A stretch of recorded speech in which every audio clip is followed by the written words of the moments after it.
नमस्कार। आगामी 3 महीनों में समीक्षा अधिकारी का एग्जाम है, तो मैं 10,000 प्लस से प्रश्न श्रृंखला लेके आऊँगा एनसीईआरटी से। अगर आप सबको पसंद आए तो लाइक जरूर करें।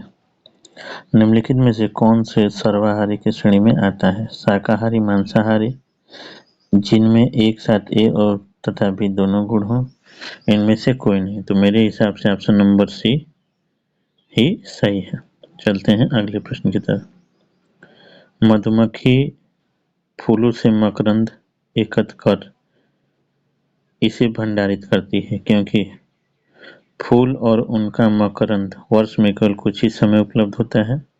मधुमक्खियां में अधिक शहद खाने की प्रवृत्ति होती है। इनमें आलस की प्रवृत्ति होती है और ऐसा करने से उन्हें खाने का भंडारण एकत्रित करने के बाद काम नहीं करना पड़ता। उपयुक्त सभी। तो इसका ऑप्शन नंबर ए, फूलों और उनका मकरंद वर्ष में केवल एक बार कुछ समय के लिए उपलब्ध होता है, वो बसंत ऋतु होता है। ऑप्शन नंबर ए सही है। चलते हैं अगले प्रश्न की तरफ।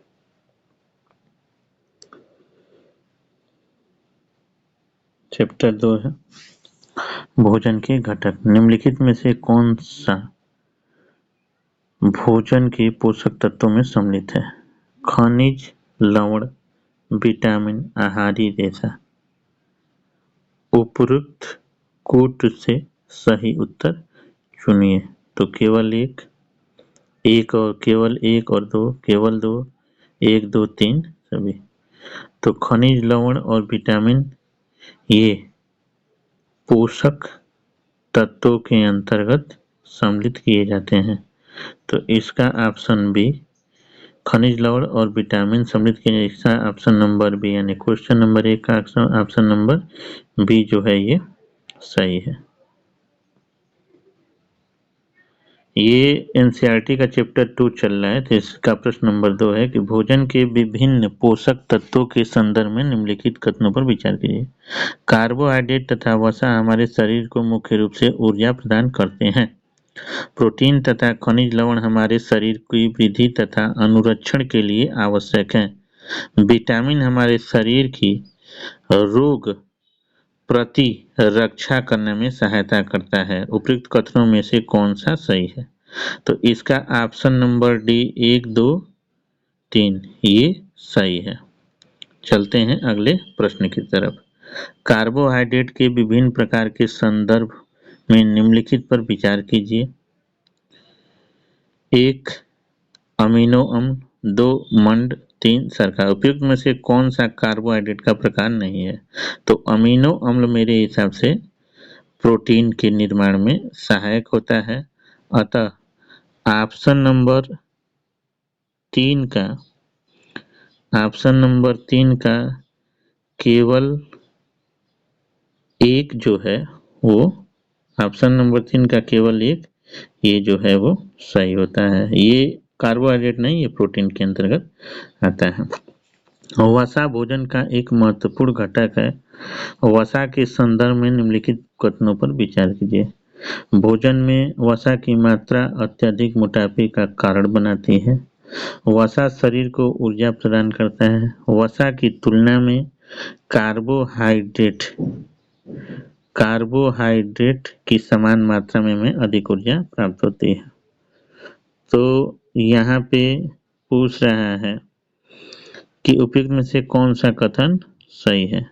तो कथन 1 और कथन केवल 1 और 2 यानी ऑप्शन नंबर चौथे का बी जो है वो क्या है? सही है।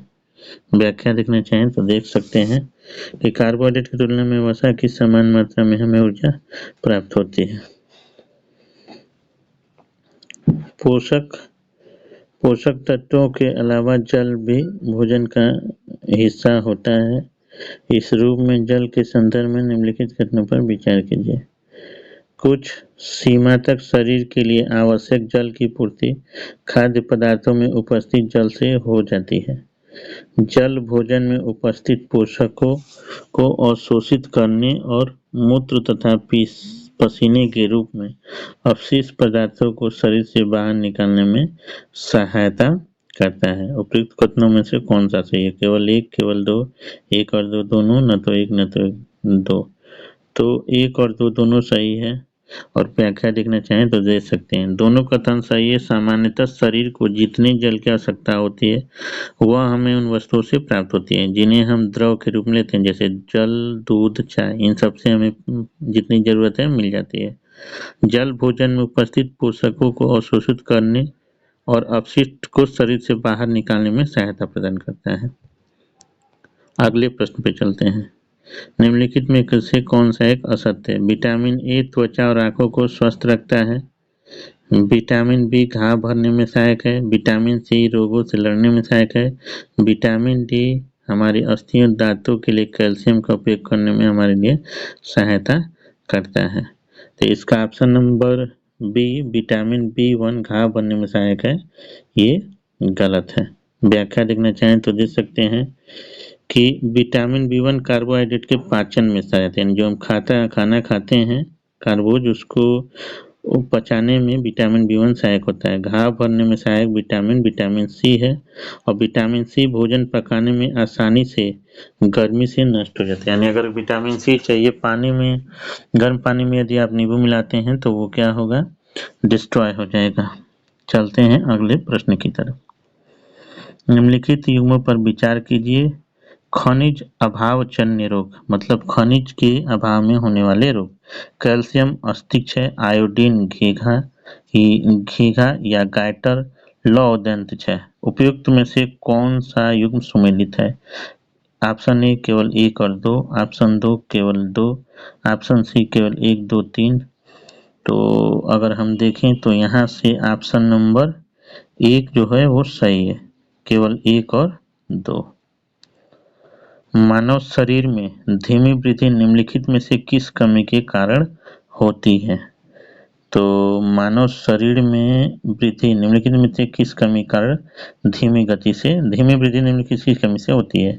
तो विटामिन, प्रोटीन, वसा और उपयुक्त में से कोई नहीं। तो मेरे हिसाब से प्रोटीन जो है, यानी ऑप्शन नंबर 8 का बी जो है वो सही है। प्रोटीन की कमी से व्यक्ति में वृद्धि रुक जाता है।